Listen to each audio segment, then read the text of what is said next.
Zombies, sunshine, LA, gore, and a whole lot of limbs flying off. Welcome to Dead Island 2, a game where the only thing more infectious than the virus is how much I had fun playing it. But hey, it's 2025. Is this game still worth your time? Or should it stay buried with the rest of the undead? Let's break it down. Tacos, tips, and tricks will be included.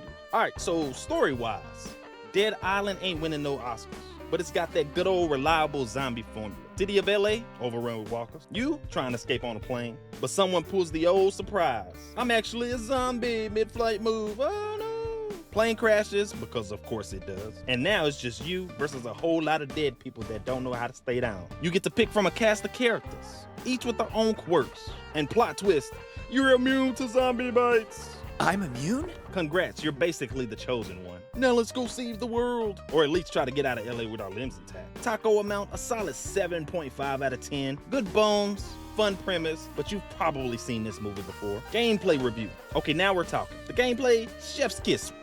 Woo! Combat is meaty, like actually meaty. Feel every punch, every slice, every skull crushing blow, but it can get repetitive if you're not mixing things up a little bit. Don't worry though, there's a ton of ways to spice it up. Exploding zombies, check. Electric puddles, zap. Fire traps, kaboom. And my personal favorite, chunking the wrench across the room and watching the zombie go ragdoll. Weapon variety and customization is a chef's kiss. Mwah!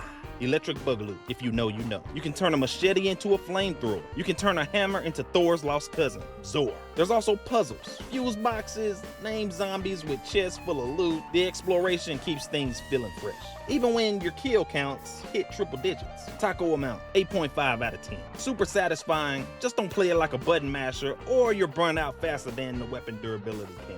Graphics and visuals review. Look, this game is pretty, like scary pretty. Like why am I admiring the lighting while being chased by a zombie wearing a tutu pretty? The gore system is absolutely insane. You can literally peel off layers of a zombie like a horror-themed onion. Cutscenes, polished. Zombies, unique. You can tell the devs had fun making each one gross in their own beautiful way. Taco amount, straight up 10 tacos. No notes, just vibes, keep it going, love the job. Sound and music review. Dead Island 2's sound design is low-key underrated. They've got a streamer mode, bless, so no DMCA headaches. And with the ambient noise, always something happening. Buzzing wires, creaking doors, a distant groan that may or may not be your stomach. Zombie sounds even match their status effects. Electric ones crackle, fire ones sizzle, and the ones that sneak up on you, yeah, I may have squealed once or twice. Don't judge me. Taco amount, 9 out of 10. Immersive and jump scares approved. Atmosphere and horror factor. Okay, horror fans, here's the deal. Yes, it has a spooky vibe. Yes, the levels are designed to make you explore every creepy alleyway. And yes, zombies will Kool-Aid man their way through doors.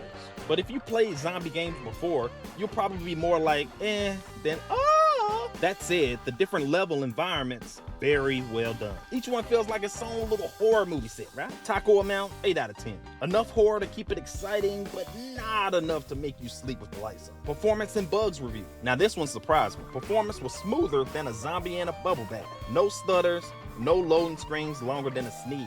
But a couple of weird things did happen, like when I died during scripted events and lost weapon durability and ammo. That's pretty rude. Also, zombies randomly spawning behind you and just vibing. Not attacking, just chilling, waiting. Like that one NPC in Skyrim who knows your crimes. Creepy, yes. Buggy, probably. Taco amount, 9 out of 10. The game runs great. There's a few minor bugs, but nothing game breaking. Alright, so it's time for some tips and some tricks. Let's talk strategies that I use to get up out of LA, right? First off, blocking is OP.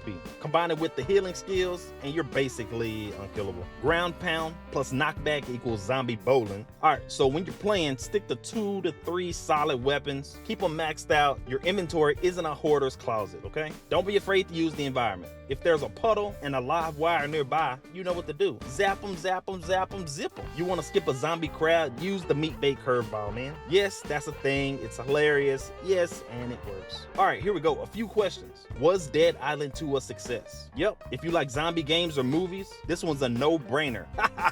See what I did there? How many hours of gameplay is Dead Island 2? The main story took me personally about 15 hours. If you were to go and do everything, it would probably take around 30. Is Dead Island 2 scary? Not really, but a few jump scares here and there did make me question my Disney a little bit. Is Dead Island 2 difficult? The game is pretty easy, minus 2 or 3 moments where I died more than I like to admit. It's totally manageable though. The conclusion. So is Dead Island 2 worth playing in 2025? Absolutely. If you're into brutal combat, hilarious zombie takedowns, and exploring a post-apocalyptic LA with sunshine and guts galore, this game is still a must play. So my overall taco rating, if we add it all up, it is a 8.5. It is spicy, it is gory, it is delicious tacos out of 10. If you enjoyed this review, give that like button a nice ground pound and sub for some more chaotic game reviews and spicy tips. Now go bash some zombies' heads in, you've earned it.